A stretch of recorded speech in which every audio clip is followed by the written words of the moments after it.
Welcome back جی، welcome back. اب وقت ہوا ہے ایک اور شخصیت کو پاکستان میں سیلیبریٹ کرنے کا، ان کی سروسز کی بنیاد پر، ان خدمات کی بنیاد پر جو انہوں نے پاکستانی لوگوں کے لیے اور مریضوں کے لیے خاص طور پر سر انجام دی.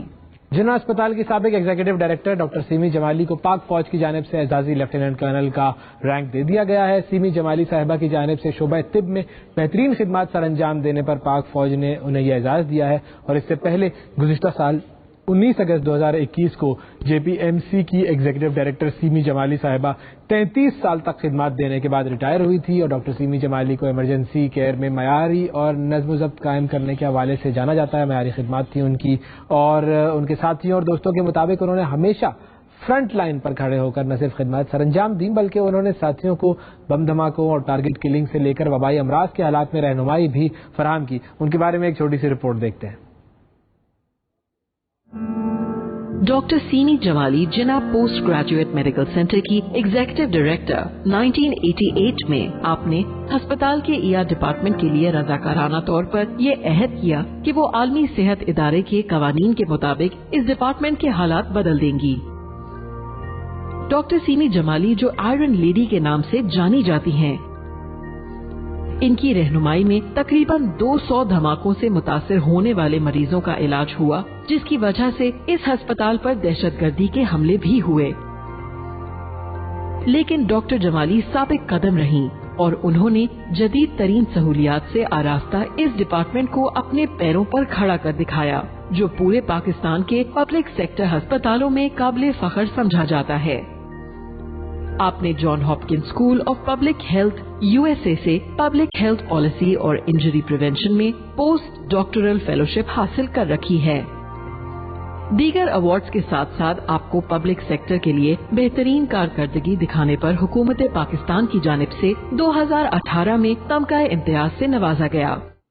لیفٹیننٹ کرنل ڈاکٹر سیمی جمالی صاحبہ ہمارے ساتھ موجود ہیں. السلام علیکم ڈاکٹر صاحبہ. السلام علیکم شفا. بہت شکریہ ڈاکٹر صاحبہ، آپ نے وقت نکالا. تو کیا اب ہم آپ کو لیفٹیننٹ کرنل ڈاکٹر سیمی جمالی کہہ کر مخاطب کریں؟ آپ مجھے سیمی جمالی کہہ کے بھی مخاطب کر سکتے ہیں. ویسے یہ بہت بڑا اعزاز ہے. آئی تھنک میں نے تو اپنی خواب میں بھی کبھی نہیں سوچا تھا کہ مجھے اس طرح کا ٹائٹل ملے گا کبھی. اور ویسے میں آپ کو ایک بات بتا دوں کہ بچپنے سے ہی مجھے بڑا شوق تھا کہ ہم آرمی میں کام کریں، اور فوج میں جانے کا مجھے بڑا شوق تھا. مجھے یونیفارمز بڑے اچھے دکھا کرتے تھے. لیکن ہمارے وقتوں میں انفارچونیٹلی ایسا ہوا کہ کبھی فوج میں جانے کا موقع ہی نہیں ملا، اور اس وقت خواتین جو تھیں وہ خاص طور پر فوج میں کبھی نہیں گئی تھیں. لیکن دل تو بہت کرتا تھا. لیکن پھر بعد میں لوگ جانے لگے اور فوج نے، رینجرز نے بہت خواتین کو انڈکٹ بھی کیا، لیکن we never got an opportunity.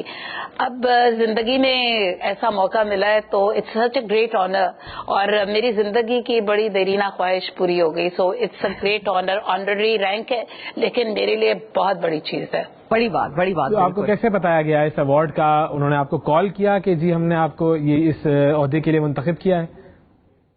جب فرسٹ ٹائم مجھے پتا چلا، it was about 2-3 months ago، کہ مجھے یہ پتا چلا کہ شاید مجھے اس طرح کا میرا نام ریکمینڈ ہوا ہے، تو انہوں نے مجھ سے کہا تھا کہ اگر میں اگری کروں اس پہ. ایک لکھا ہوا لیٹر آیا تھا. سو آئی اگریڈ امیڈیٹلی. میرے لیے تو اس سے بڑا آنر کوئی دنیا میں نہ ہوتا. تو اپنے ملک کے لیے تو میں سر دھڑ کی بازی لگا دوں اینی ٹائم. بالکل آپ کی بازیاں ہم نے دیکھی ہیں. اللہ تعالیٰ آپ کو محفوظ رکھے. ڈاکٹر صاحبہ یہ بتائیں، جب آپ پڑھ رہی تھیں and you are a student in a medical college, اس وقت آپ کو یہ اندازہ تھا کہ آپ کی خدمات کو اس طرح سے تسلیم کیا جائے گا اور زمانہ معترف ہو جائے گا اس کا؟ نہیں، مجھے کبھی اندازہ تو نہیں تھا، لیکن میرا دل بڑا کرتا تھا. ہم نے وہاں پہ نواب شاہ میڈیکل کالج میرا الما میٹر ہے، اور وہاں پہ میں نے دیکھا تھا کہ اس قدر غربت تھی. لوگ پاورٹی لائن کے نیچے رہا کرتے تھے. پبلک سیکٹر ہاسپٹلز اچھے نہیں ہوتے تھے. ہم تو میڈیکل اسکول میں وہاں پر پڑھتے تھے، لیکن پبلک سیکٹر ہاسپٹل کا بڑا برا حال تھا. دوائیاں نہیں میسر ہوتی تھی. میں اس زمانے کی بات بتا رہی ہوں آپ کو، 80s کی.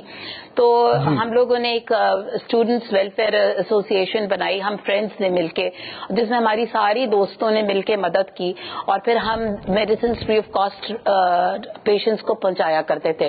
پھر ہم نے اسی طرح ایک بلڈ بینک بھی بنایا جس میں کہ ہم نے اپنا بلڈ بھی, پہلے ہم نے اپنے آپ سے شروع کیا کہ اپنا بلڈ ڈونیٹ کیا, اس کے بعد ہم نے لوگوں سے کہنا شروع کیا, اور پھر ہم نے آہستہ آہستہ کر کے یہ جو ڈونرز تھے نا, جو ڈرگ ایڈکٹس ہوتے تھے, ان کا بلڈ ہم نے لینا بند کروا دیا تھا وہاں پہ.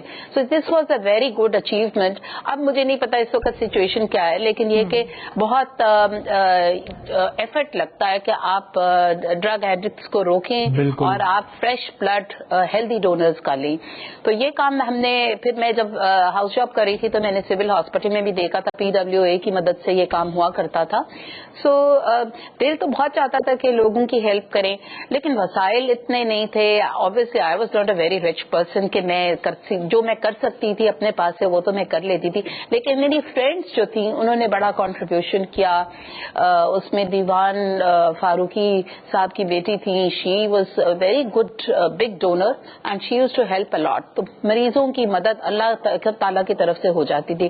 پھر جب جناح میں آئی تو پھر جناح میں لوگوں نے کریڈیبلٹی ہماری ضرور دیکھی اور انہوں نے بہت کنٹریبیوشنز کی, اور جناح جیسے پہلے تھا اس سے بہت فرق ہو گیا. NGOs نے کام کیا, یہاں پہ بہت سارے لوگوں نے مل جل کے کام کیا. اور آپ اگر دیکھتے جس وقت ہمیں وہاں ہوا کرتی تھی, مجال نہیں تھا کہ آپ کو اتنی گندگی نظر آتی یا کچھ اور نظر آتا, اور لگتا نہیں تھا کہ یہ پبلک سیکٹر کا ادارہ ہے. تو it was very nice and clean at that point in time. اور اب آہستہ آہستہ انسٹیٹیوشنز بنانا جو ہے نا پوری زندگی کا کام ہوتا ہے. لوگ اب اس کو جتنا سنبھال کے رکھ سکیں اتنا اچھا ہے, لیکن آئی ڈونٹ نو, بہت سارے انڈیویجولس کے ساتھ بھی چیزیں فرق ہو جاتی ہیں. اچھا, آپ نے جناح ہاسپٹل کو 33 سال دیے, تو جب آپ آخری دن تھا وہاں پر اور آپ اس ادارے سے ایک طریقے سے رخصت ہو رہی تھی, تو وہ دن کیسا تھا؟ وہ والا دن جو تھا نا, اللہ کی طرف سے ایسا ہوا کہ اس دن سرکاری طور پر بھی چھٹی تھی, 10 محرم کا دن تھا جس دن میری ریٹائرمنٹ ہوئی ہے. سو آئی تھنک تھا تو بڑا ایموشنل ڈے, ویسے بھی بڑا ایموشنل ڈے تھا, لیکن آبویسلی میں سمجھتی ہوں کہ آخری دن تک میں کام کرتی رہی, اس دن بھی میں کام کرتی رہی, اور ضروری تھا کہ ہم یہ کام کرتے. اس دن ہم نے مارچری اپنی جو تھی وہ بنا کے اس کو ہینڈ اوور کر دیا تھا ہسپتال کے. ایک مارچری بنائی ہے جو کہ بہت ہی اچھی اسٹیٹ آف دی آرٹ مورگ ہے, جہاں پہ کہ لوگ جو ہیں اپنی ڈیڈ باڈیز رکھ سکتے ہیں, غسل کا انتظام ہے, اور وہ چیزیں ہیں جو عام جگہ میں نہیں ہوا کرتی. لیکن آئی سپوز کہ آخری وقت تو ہر ایک کا بڑا ایموشنل دن ہوتا ہے, اور اسی طرح میرے لیے بھی تھا بہت emotional time. But somehow you know, یہ ایک پیشن آف لو ہوتا ہے. This was a passion, it was not a job for me. اور اب کیونکہ ہمارا اتنا ایکسپیرینس ہو گیا ہے تو فیڈرل گورنمنٹ نے مجھے اپنی ہیلتھ ٹاسک فورس کا چیئرپرسن بنا دیا. انشاءاللہ ادھر بھی کام کریں گے ضرور, اور although that's an honorary position, but انشاءاللہ I will do whatever best I can. اور فائٹر تو میں رہی ہوں, تو ابھی بھی میں کچھ نہ کچھ جنگیں لڑتی رہتی ہوں. جنگیں, اچھا ابھی تو آپ کی بہت ایک سیریس قسم کی جنگ چل رہی ہے, اور فائٹر آپ بالکل ہیں. آپ کا جہاں ذکر ہوتا ہے تو آئرن لیڈی, وارئر کوئین اور بام پروف, بلٹ پروف, اس طرح کے القابات سے آپ کو نوازا جاتا ہے. کینسر سے اس وقت آپ لڑ رہی ہیں, اس کے بارے میں, اس جنگ کے بارے میں بتا سکیں گی کچھ؟ اچھا جی, سو لائک اینی فوجی would do, I would do the same and I have been doing the same. بہت ساری انسپریشنز ہوتی ہیں زندگی کے اندر, بہت سارے لوگ جو ہیں آپ کی مدد کرتے ہیں, آپ کی فیملی, آپ کے فرینڈز آپ کو بہت سپورٹ کرتے ہیں. اسی طرح میرے ساتھ بھی بہت سپورٹ رہا ہے, لیکن obviously at the end of the day سفر تو آپ اکیلے ہی کر رہے ہوتے ہیں. This is a colon cancer that I faced 2.5 years ago, اور اچھے دن بھی آئے, برے دن بھی آئے.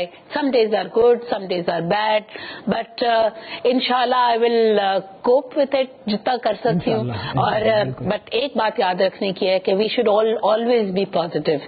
If you are positive, everything should be fine. If you are negative اور ہر وقت آپ نیگیٹو خیالات سے رکھیں سے فائٹ کرنے کی کوشش کریں گے, I think that will be not a good experience for anybody. So everybody who suffers from such illnesses,